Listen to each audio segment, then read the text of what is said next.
For a long time, one area of my N-scale layout has been an eyesore. Well, today we're going to start doing something about it. That's coming right up.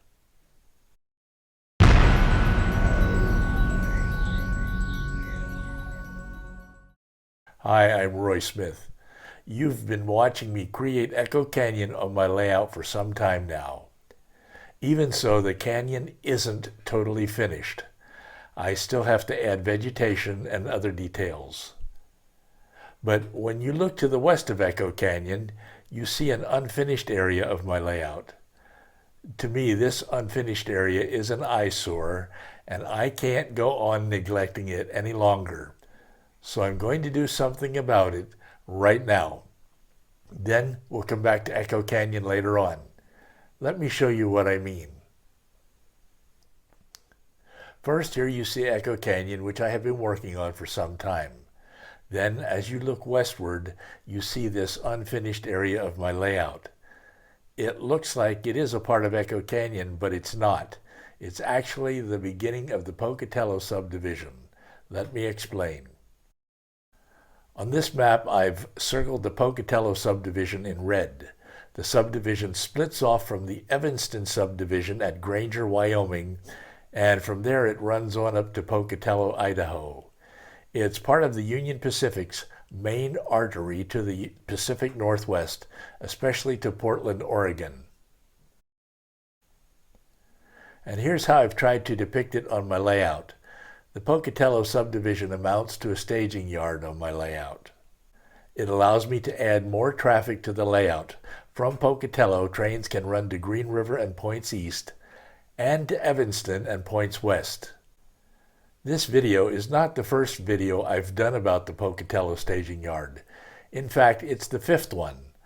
I will put a link to the Pocatello playlist down below and also on the end screen of this video. I hope you'll go back to take a look at those previous videos showing what I've done with the staging yard so far. As I said, this area of my layout has looked like this until now. You're about to see me begin to change it. I'm sure we'll find that it's not just a matter of inserting a plate girder bridge where the Pocatello sub crosses the Evanston sub here at the west end of Echo Canyon. Let me point out that this area of my layout is not prototypical. On the prototype, the Pocatello sub doesn't run through the western end of Echo Canyon as it does on my layout. Not even close. It's over 100 miles from here on the prototype, but you know how we have to compress everything on our layouts, whether we like it or not. By the time I get done with this section of my layout, I hope it will look something like this area of the prototype.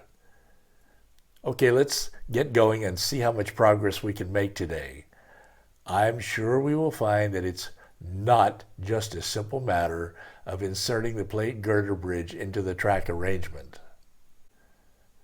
The first thing I have to do is remove the Digitrax AR1. I have been using it to change the polarity of the track in the Y at Granger. I will be moving it further to the west. The next thing is I have to remove the existing track in this area. The plate girder bridge I'm going to insert requires me to reconfigure the track arrangement. Until now, the track arrangement has allowed me to move trains onto any one of the 4 Pocatello staging tracks. But for the time being, I will now have to use 2 of the tracks in the staging yard for eastbound trains and 2 tracks for westbound trains. This is a good example of how making one change can require other changes. So here's the bridge installed. It's a Cato double-track plate girder bridge.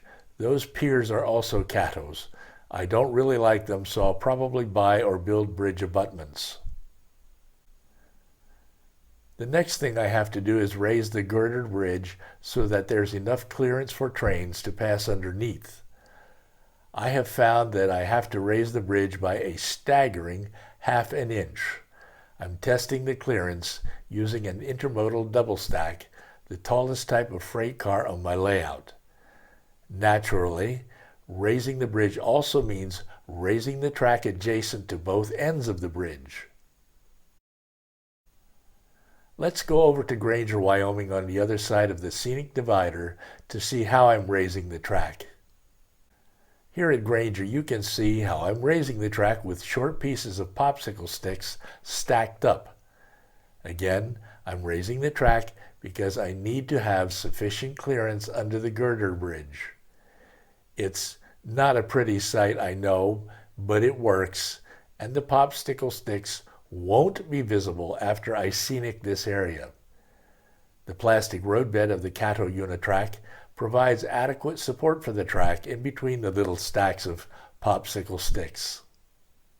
I have hundreds of popsicle sticks to use on my layout. I buy them in bulk from Amazon.com. I wonder if I could build benchwork out of these. But now that I've had to raise my track, my double stacks won't fit through the hole in the scenic divider. So I'm going to have to cut a larger hole indicated by the black lines. I will use my Dremel tool to do this. Now the hole is larger and double stacks pass through it easily, but it's going to be more difficult to conceal the larger hole with trees or whatever.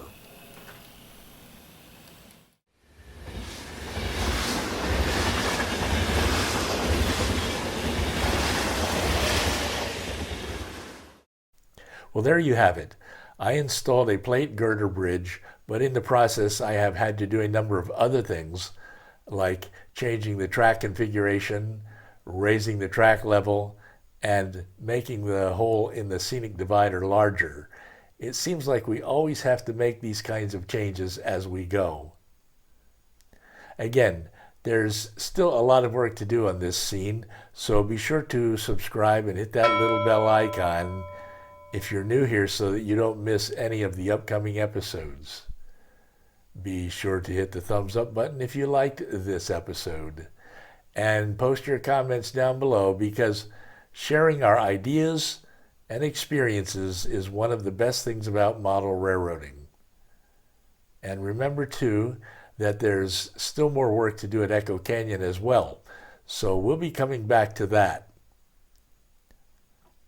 Until next time then, thanks for watching.